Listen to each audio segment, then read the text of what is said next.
All right, so let's talk DeAndre Hopkins. I made a video the other day, and we were talking about Kayshon Boutte and Tim Patrick in Tampa Bay's wide receiver situation. Then immediately, within the next few hours, Kansas City went and made their own trade, and they went and got themselves a bona fide wide receiver one.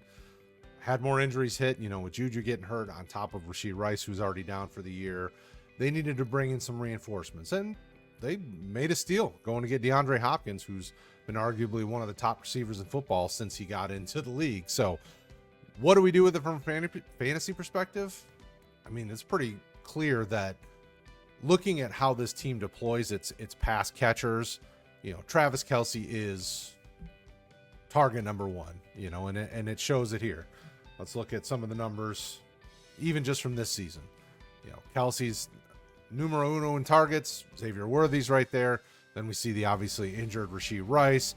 Noah Gray is up there too. They've been using him a lot in various roles as a pass catcher, and Juju. So, two of the top 5 target getters on this team are now hurt to some degree. And you see Watson in there, and if you put Pacheco in there, he was getting a little bit of action out of the backfield, but they needed some help, and they went and did that. This team is doing well, and they want to make sure they stay doing well, and you need a pass catcher, and getting a guy who's a veteran like Hopkins is a great idea. I don't blame them from what they did. They needed somebody who's reliable. When you look at DeAndre Hopkins, even with quarterback play like Will Levis, still was productive when he was given the opportunity. I mean, even this year, targeted 7 times, caught 6 of them, targeted 4 times, caught 2 of them. I mean, his targets weren't a lot, but he continues to be a very reliable pass catcher. And even at his age, he's got the route running ability. He's got the physicality to do his game. I mean, this is the guy that it's smart for him to do what they did to go and get him. So if I'm a fantasy owner, I mean, I'm excited about the opportunity, about maybe being able to use this guy.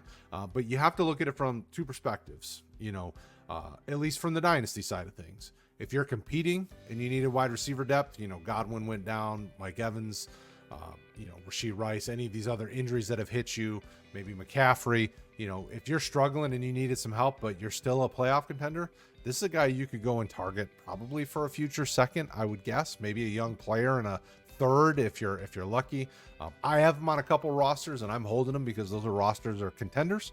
If you're a team that's rebuilding, as soon as he got traded, you put him up on the trade block. I have one league where I put him right up on the trade block. As soon as that KC hit the back of his icon here in Sleeper, he was on the block, and I would be okay accepting, late first, somewhere in the second. Maybe you can try to pinch and go like a 2 and a 3 or a 2 and a young player. Maybe you target a guy who's hurt or maybe not playing very well at the moment. Maybe like a Jalen Polk over there in New England, highly drafted, but there's been issues here lately.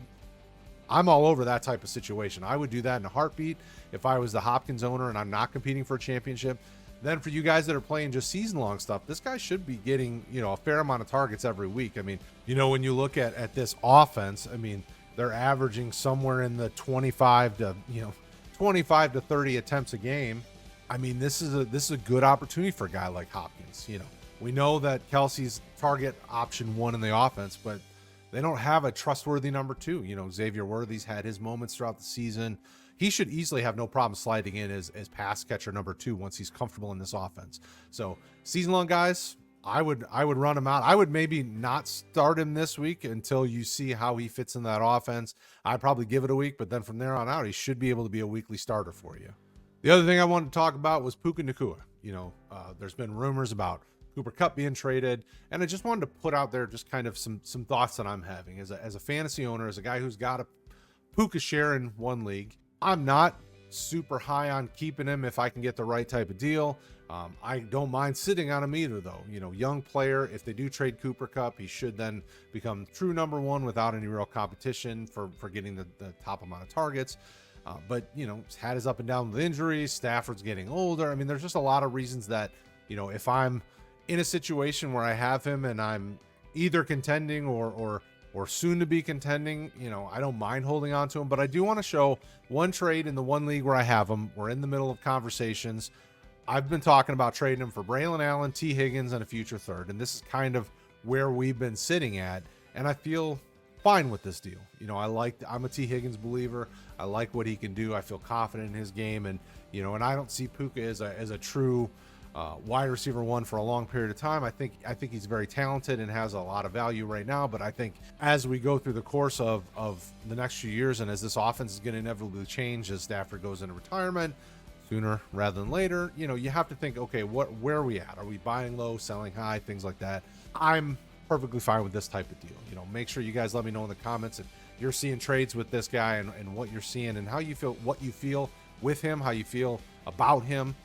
This is a guy where it seems kind of polarizing. Folks seem to be kind of all in, or people like in my situation are like, not super in love with him, but you know, he was very productive last year. So those are a couple things that are going on right now in the world of fantasy that just, you know, just kind of been wrestling with and giving my opinions on. You know, I had a couple DMs even today about what to do with Puka, and you know, and so I just wanted to make sure that we talked about it. I mean, I don't think you have to trade him, but if you get a deal where you can acquire a good piece or good pieces and a pick, I'm not opposed to doing it.